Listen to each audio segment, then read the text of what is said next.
So I'm back, motherfucker. Oh yeah. Woo-hoo-hoo. What have we got today? Well, let's have a little talk about outrage culture. Now, what do Bryan Cranston, Kate Winslet and Saoirse Ronan all have in common right now at this current moment in time? They're all facing backlash for movies that they're about to be in. But Shaun, what kind of outrage are you talking about? Well, Shaun, if you have a look online, you'll be able to see Bryan Cranston is starring in a film alongside Kevin Hart called The Upside, which is a remake of a French film called The Intouchables. And Twitter are losing their fucking minds. People are outraged because Bryan Cranston is playing a disabled man and he himself is not disabled. That's disabled. Kate Winslet and Saoirse Ronan are going to be starring in a film where they play a lesbian couple, and Twitter is losing their minds because they are not gay. This person on Twitter said, "Two straight women playing gay for pay. Aren't there any gay actresses who could play the role?" Well, yes, there are. There are many. But these two just happen to be what the director and the producers were going for. But Shaun, that's fucking wrong. They need to be gay if they're playing a gay role. Neil Patrick Harris is what I say to you. How I Met Your Mother? Case closed. And earlier this year, Scarlett Johansson was set to play a transgender man, but there was backlash on Twitter and outrage culture ensued. And she had to quit the role.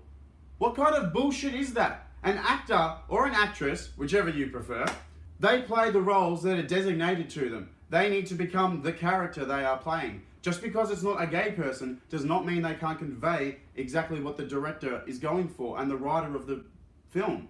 And there have been plenty of other people who have played gay trans roles before.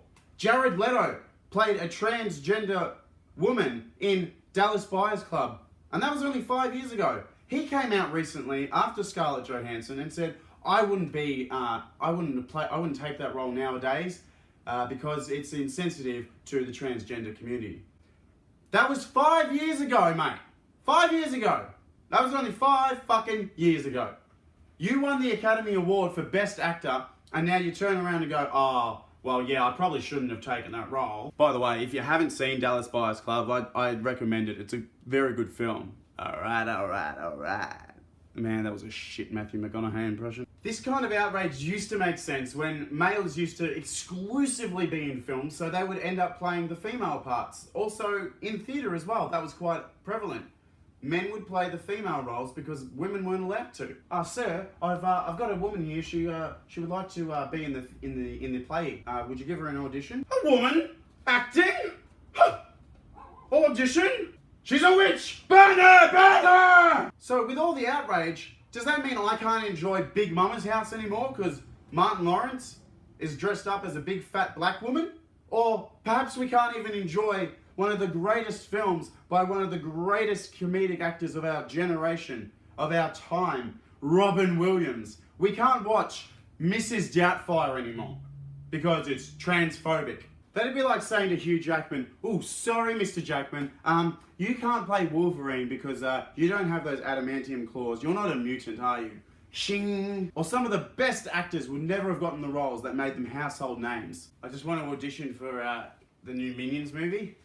Oh, right, no worries. See? So what's that you've got there? Where'd you get that from? Oh, this? Oh, I got this from Kmart. Yeah.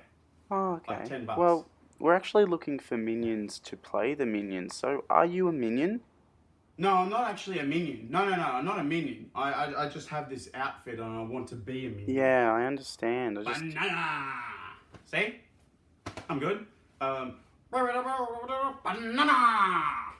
See? What do you reckon? Well, I'd like to thank you for coming in today. We are just specifically looking for minions. You know what? That's really like minionist of you. I can't believe you. I'm out of here. I understand people want to see representation on screen. I get that. I do. But as actors go, it's their job to become the character in the film, whether they be fictional or not. So if Twitter was around 20 years ago, we wouldn't have seen Jamie Foxx as Ray Charles because he isn't blind. What you say? And Tom Hanks shouldn't have been Forrest Gump either. Okay, Dan, would you like a chocolate? I ate all the chocolate. Or Denzel Washington wouldn't have played a corrupt cop in Training Day. King Kong ain't got shit on me! Let's circle back to a film from 2005, a little pro-gay film called Brokeback Mountain. It's about two men who ride horses and go out on the trail and then they fuck. Yep.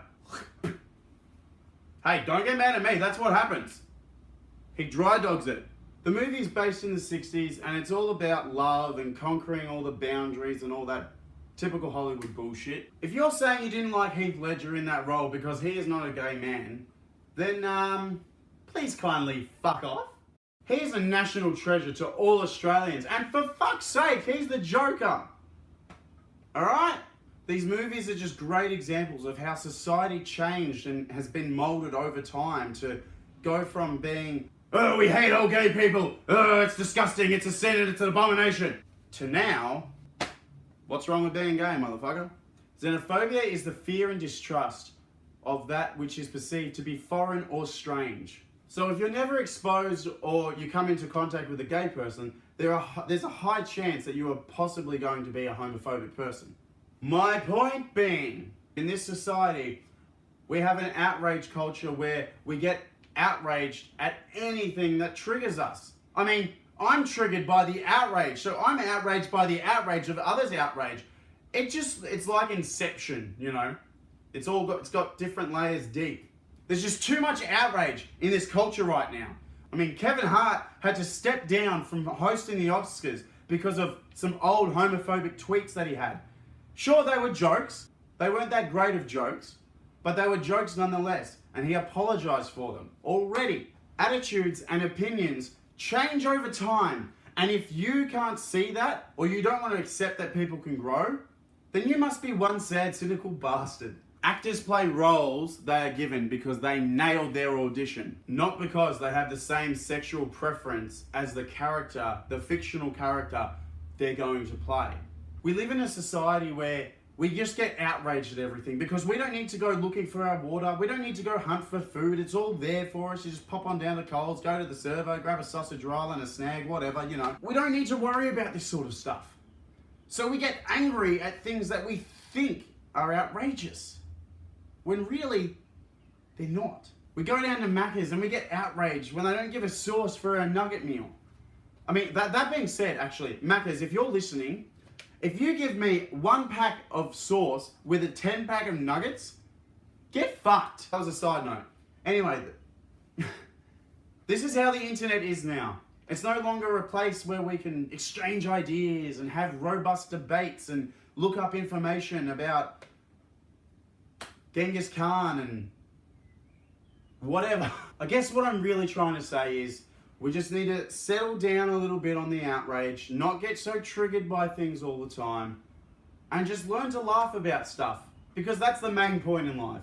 Live, laugh, and love. Thanks for watching, you beautiful fuck knuckles. Well, I am back and I am happy that I am. I'm going to continue making videos for you beautiful people, and I hope I see you guys soon in the next video.